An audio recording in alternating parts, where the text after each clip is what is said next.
Brother Malcolm said, education is the passport to the future. It's the real talk. Yo, it's that real talk. An in-depth conversation, breaking down how the past affects our situations. P. Brown, something critical for your conscience. Not that daily nonsense, not swayed by the sponsors. Yeah, I'm black, but my perspective not biased. One God, one race, with a message that's timeless. Online with the message for the mass. It's time to unify or stay divided and distracted.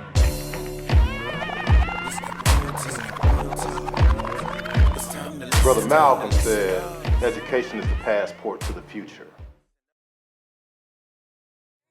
What's good, my brothers and sisters? I'm Percy Brown Jr. with Real Talk, coming at you all the way live.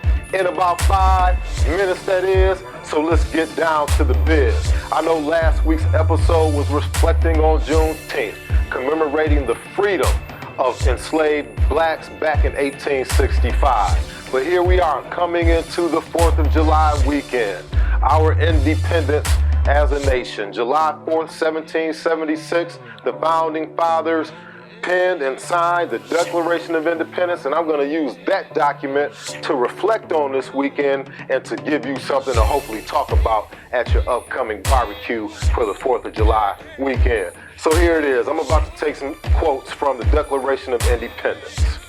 When in the course of human events, it becomes necessary for one people to dissolve the political bands which have connected them with one another and to assume among the powers of the earth the separate and equal station to which the laws of nature's God entitles them.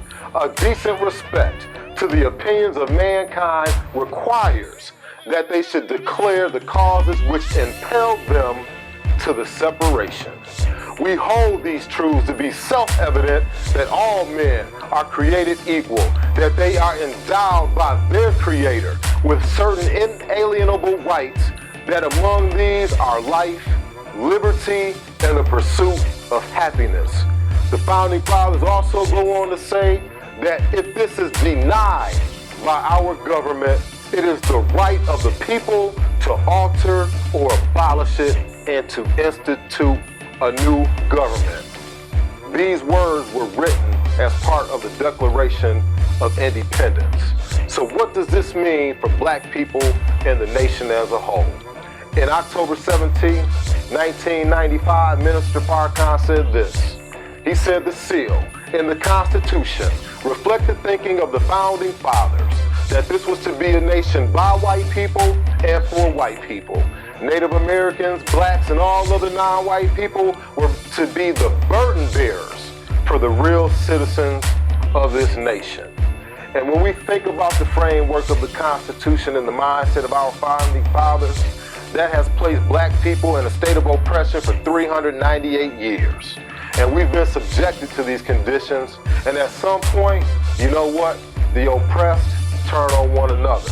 And what I'm talking about right now is internalized oppression. And I want our community or my community to reflect on this. And what is internalized oppression? Internalized oppression is when an oppressed group comes to use against itself the methods of the oppressor.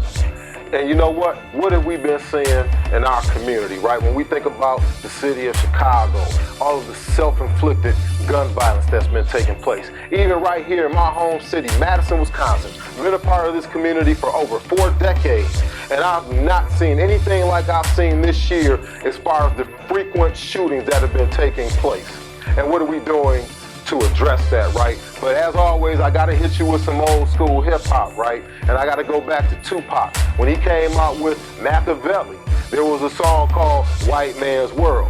And what did he talk about in the white man's world? And I want you all to think about this, my people, because you know what? Despite our oppression, our ongoing oppression, I think you need to hear these words that came from Tupac in relationship to the white man's world that we've been living under for 398 years. And it goes a little something like this. We've been here all this time, and they ain't took us out, and they can never take us out, no matter what they say about us being extinct, about us being endangered species. We ain't never gonna leave this. We ain't never gonna walk off this planet unless y'all choose to. Use your brain.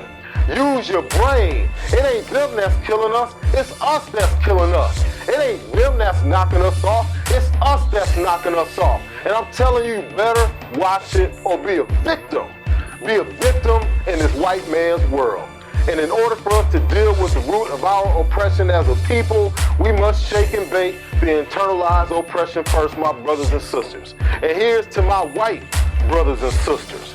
Based on the charge of the Declaration of Independence, how has your two-party political system that's supposed to bind us together been working for you, my white brothers and sisters? All I've seen is a polarized and divided government for over a decade, and in my opinion, that's not working for the American people. So when will the time come when we will all confront our inconvenient truths as a nation?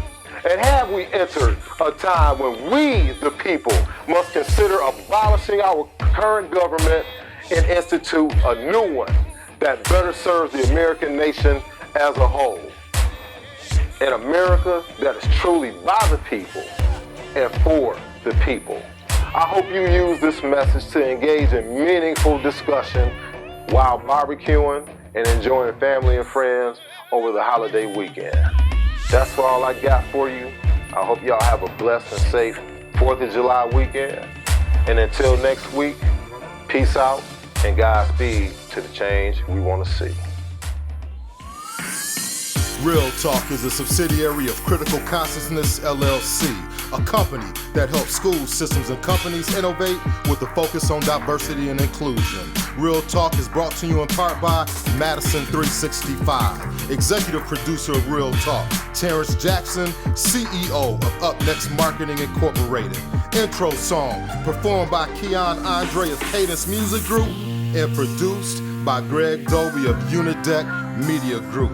Follow Percy Brown at www.percybrown.org or on Facebook and Twitter at Percy Brown Jr.